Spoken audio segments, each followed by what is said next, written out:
Hello everyone, তোমরা সবাই কেমন আছো? আশা করছি ভালো আছো। আর আমিও কিন্তু খুব ভালো আছি। তো আজকে এটা কি করছি সেটা তোমরা ভাবছো, আমি করব বিপত্তারিণীর পুজো। তো তাই জন্য রাত্রে কিন্তু তাগাটা করেই রেখেছি। আর ভিডিওটা আর কন্টিনিউ করতে পারিনি, কারণ রাত হয়ে গিয়েছিলো বলে আমি ঘুমিয়ে পড়েছিলাম। আর সকালবেলা ঘুম থেকে উঠে দেখো স্নান টান করে রেডি হয়ে গিয়েছি। আর এই শাড়িটা পরে আমাকে কেমন লাগছে সেটা কিন্তু কমেন্ট করে জানিও। তো তারপরেই দেখো আমি কিন্তু ফল টলগুলো গুছিয়ে রেখেই দিয়েছি। আর তোমাদের দাদাভাই মিষ্টি আর ফুলটা আনতে গিয়েছে, ওটা আনার পরেই কিন্তু পুজো দিতে চলে যাব। আর দেখো আমি একটু আলতা পরবো বলেই বুনুটাকে ডেকেছিলাম, আর ওই কিন্তু আমাকে পরিয়ে দিয়েছিল। আর সবসময় কিন্তু ওই আমাকে পরিয়ে দেয়। তো তারপর রেডি সেডি হয়ে কিন্তু চলে এসেছিলাম পুজো দিতে। আর এটা হচ্ছে আমাদের ছাদ থেকে যে গায়েন বাড়িটা দেখা যায় সেই বাড়িরই কিন্তু মন্দির এটা। তো এসে দেখছি এক পাট পুজো চলছে, তো তাই জন্য একটু ওয়েট করছিলাম আমরা। তো দেখো আমি তোমাদেরকে একটু ঘুরে ঘুরে দেখাচ্ছিলাম, যেহেতু পুজো হচ্ছিল বলে আমাদের বসে থাকতে হবে। এই পাটটা হয়ে গেলে তারপর আমাদের পুজোটা হবে।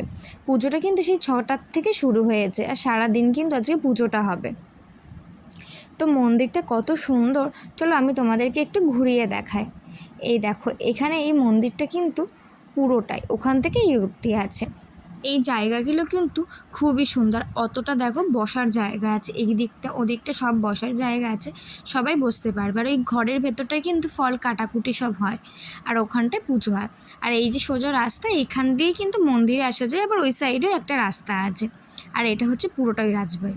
আর আমরা একটু ওয়েট করছিলাম, আর এই ভেতরে দেখো পুজো হচ্ছিল। আর আমি কিন্তু প্রচণ্ড টেনশানে ছিলাম আর খুব আনন্দেও ছিলাম, কারণ এই ফার্স্ট কিন্তু আমি বিপত্তারিণী পুজোটা করছি, এবং পুরোটাই কিন্তু একা একা।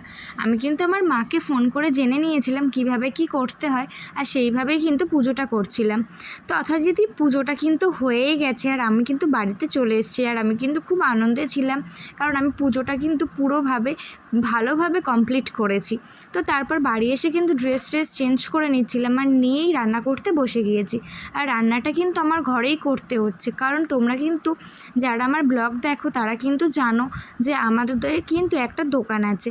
আর তাই জন্যেই কিন্তু আমার রান্নাঘরটা পুরোটাই তো তাই জন্যেই কিন্তু আমার ঘরেই রান্নাবান্নাগুলো করতে হচ্ছে।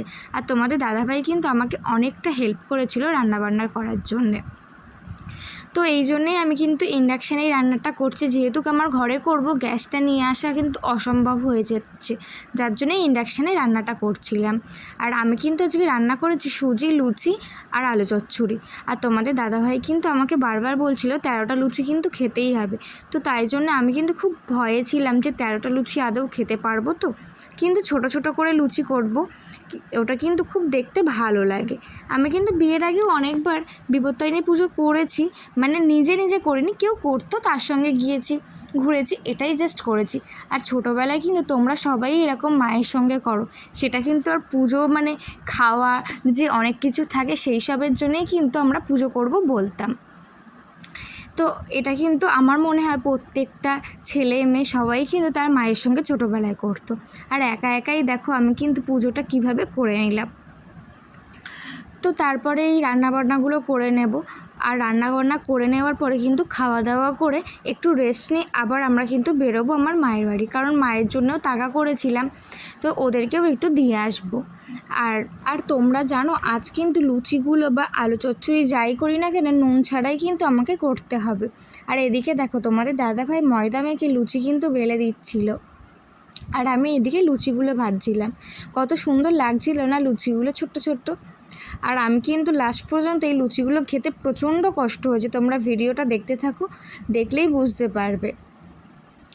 তো তারপর দেখো ফার্স্টে আমার লুচিগুলো ভেজে নিচ্ছে, তারপরে তোমাদের দাদাভাইয়ের আমার সঙ্গে কিন্তু আজকে লুচি খাবে, তো তার জন্যও কিন্তু আমাকে বানাতে হবে।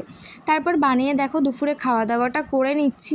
আর খাওয়া দাওয়া করার পরে কিন্তু একটু রেস্ট নেব। তো ঘরটা কিন্তু অনেকটাই মানে অগোছানো ছিল, কারণ যেহেতু ঘরের মধ্যে রান্না করা হচ্ছিল, যার জন্য অগোছানো তো থাকবেই। তো তাই জন্য খাওয়া দাওয়া করে কিন্তু আমি একটু রেস্ট নিয়েই নেব। বিকেলের দিকে আবার সব ঘুম থেকে উঠে কাজকর্ম করব।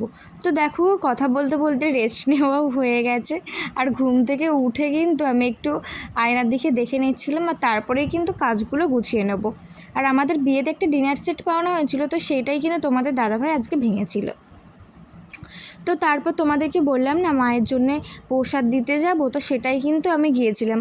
আর সেখানে গিয়ে আর ভিডিওটা করা হয়নি। তো তারপর দেখো আমরা এখন বাড়ি চলে আসছি। আর বাড়ি আসার পরে কিন্তু রাত্রে আবার আমাকে রান্নাবান্নাগুলো করতে হবে, কারণ যেহেতু তোমার দাদাভাইও খাবে আর আমার শ্বশুরমশাইও খাবে আর আমিও খাবো।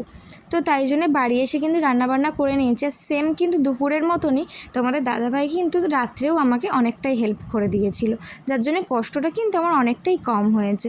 তোমাদের সঙ্গে কার কার এরকম হয় সেটা কিন্তু আমাকে তো ভিডিওটা এখানেই এন্ড করছি। তোমাদের কার কেমন লেগেছে সেটা কমেন্ট করে জানাতে ভুলো না। ভালো লাগলে একটা লাইক অ্যান্ড শেয়ার করে দিও। দেখা হবে নেক্সট কোনো ব্লগে। বাই।